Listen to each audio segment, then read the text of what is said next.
Gibran dengan pihak Kasunanan Surakarta 4 Januari 2023 lalu sungguh mengharukan.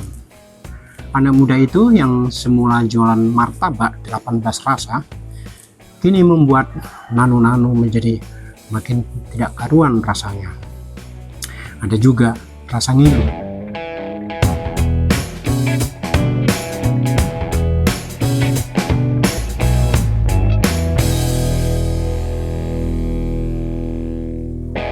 Saudara-saudara sebangsa dan setanah air, sedunia dan seakhirat, secapres atau tidak secapres, kalau beda pilihan jangan baper. Memang susah menjadi anak presiden yang masih menjabat, apalagi presiden di sebuah negara yang pernah mendapat contoh presiden seperti Soeharto. Yang tentu bukan rahasia lagi, anak-anak penguasa Orde Baru itu mendapatkan berbagai privilege. Hingga atau bahasa lainnya sampai-sampai Soeharto pernah berkata pada orang desa, jangan nyimpen duit di bawah bantal atau di bawah kasur atau di tiang bambu, simpanlah di bank. Maka muncul Simpedes BRI. Nggak taunya duit terkumpul di Bank Rakyat Indonesia itu dipakai Tommy Soeharto untuk bisnis mobil nasional yang ambyar.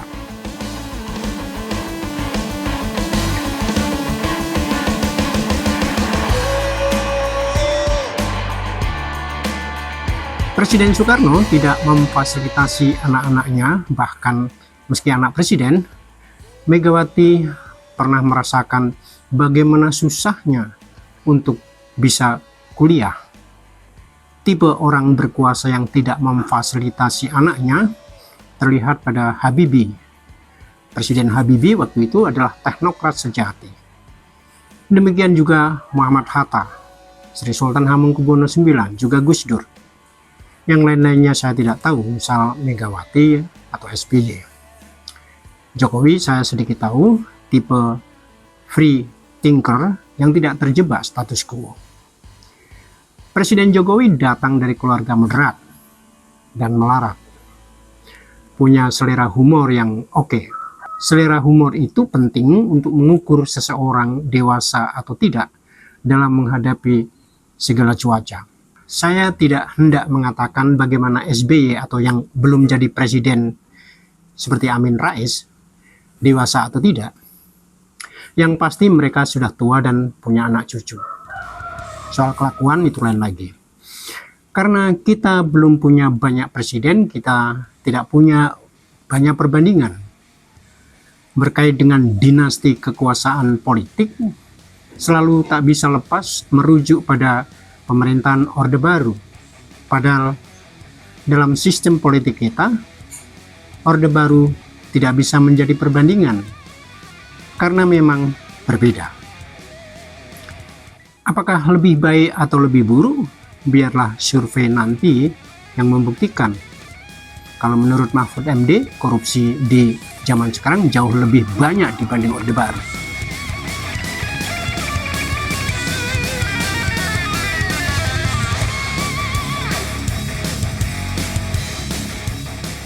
Gibran Raka Buming Raka, ini nama yang aneh. Pasti orang tua yang memberi nama juga aneh. Termasuk ketika memberi nama Kaisang Pangarep dengan pola nyambemen atau pemotongan kata yang unik. Juga nama cucunya Jan Etes Sri Narendra. Kalau teman saya mengusulkan nama si Etes itu Jian, tapi nggak pakai cuk. Kahiyang Ayu, anak presiden, ternyata tidak lulus jadi PNS di Solo, malah jadi istri wali kota di Medan. Anaknya kini punya marga Nasution. Kaisang jualan pisang yang kata pembenci Jokowi itu bisnis money laundry. Sementara Gibran sendiri dinyinyiri macam apapun. Tetapi tetap saja dia bisa menanggapinya dengan lucu. Geguyon antara Gibran dan Kaisang di Twitter lebih kocak dibanding lelucon Cak Lontong. Itu juga karena ibunda mereka yang dituding desit kayak bakul jamu juga tidak kalah lucu. Ibu yang prasojo ugo hari dan bisa bikin kesel Kaisang waktu nebeng foto bareng teman-teman sekolahnya di acara ningkahan putra bungsunya itu. Menyamakan sistem peranaan Jokowi dengan Soeharto terlalu mengada-ada. Siapa bilang Gibran sama dengan Tommy Soeharto atau Mbak Tutut? Beda. Kemungkinan untuk sama juga tidak mungkin. Tatanan demokrasi dan sistem hukum kita berbeda dengan zaman Soeharto. Dengan sistem kepartean yang memang belum bagus-bagus amat, sistem dan mekanisme sosial kita pun pasti akan mengerucut pada apa yang disebut sistem piramida, itu sunatullah. Ketika masuk partai dan menjadi cawalkot, Gibran melanggar aturan atau tidak? Kalau dikata secara moral dan etis, apa ukurannya? Tidak patut. Yang patut siapa? Kayak apa? Kita. Emangnya kita sendiri bisa memilih orang tua kita? Jika bisa, mungkin Gibran lebih memilih jadi anaknya tukang bakso yang jadi penarik becak. Tapi lagian ngapain becak ditarik?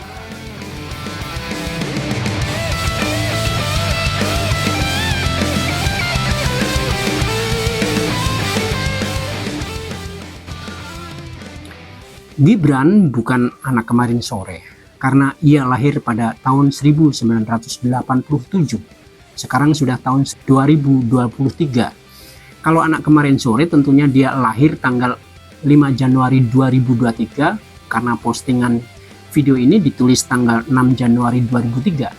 Kalau disebut bayi atau anak kemarin sore mungkin lahir antara jam 15 sampai dengan 17. Karena jam 17.30 mungkin sudah masuk maghrib. Sejak bapaknya menjadi wali kota Solo, Gibran sudah belajar politik. Bahkan pilihannya untuk menjadi wali kota adalah karena kesadaran politik. Salah satu mentor politiknya diam-diam adalah Ahok. Ahok menjadi pendorong penting Gibran terjun ke dunia politik. Antara lain, kata Ahok, menjadi pengusaha bisa menolong banyak orang, tetapi menjadi pemimpin daerah akan lebih banyak lagi menolong masyarakat. Sebagai wali kota, Gibran mengajak puluhan pengusaha UMKM ke Prancis, jualan dagangan di pusat bisnis Paris, mengajak anggun pula. Sewaktu menjadi pengusaha, ia melakukan langkah-langkah politik yang tegas. Ia mandiri. Ia melarang bisnis cateringnya menerima pesanan dari Pemkot. Meski waktu itu bawanya walkot. Ia tidak menggantungkan diri pada orang tuanya. Bahkan ketika bapaknya presiden, Gibran malah dodolan martabak. Dalam penjelasannya pertama kali ke media secara kedus, Gibran mengatakan ia tidak selalu bisa menempel pada orang tuanya, pada bapaknya, karena ia bukan pengangguran.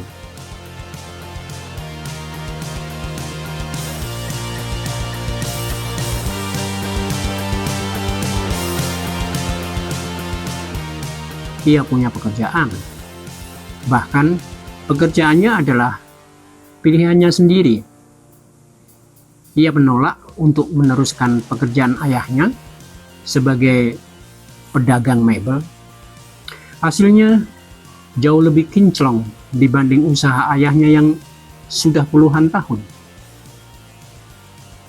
Pada zaman sekarang, persoalannya dia prosedural tidak, konstitusional tidak, melanggar hukum tidak, dan lebih dari semua itu dia pantas tidak, sembodo tidak. Pantas itu berbeda dengan patut, apalagi patut diduga korupsi.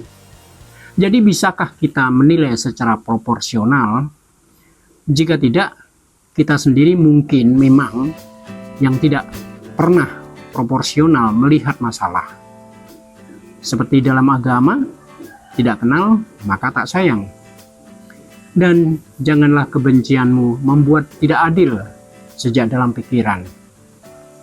Saya sih karena Gibran sudah mengundang Dream Theater ke Solo dan sebentar lagi di Purple, suka-suka saja.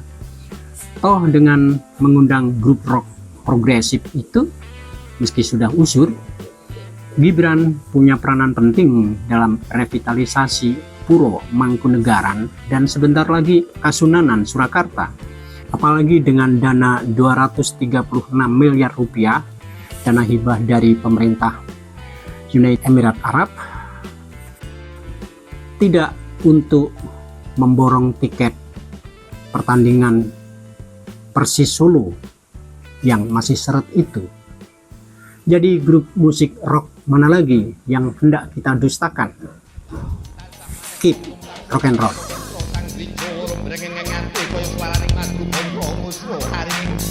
Yang ngantos lumeng sering rati sang resya mataku anggung aku anti mateng porosisme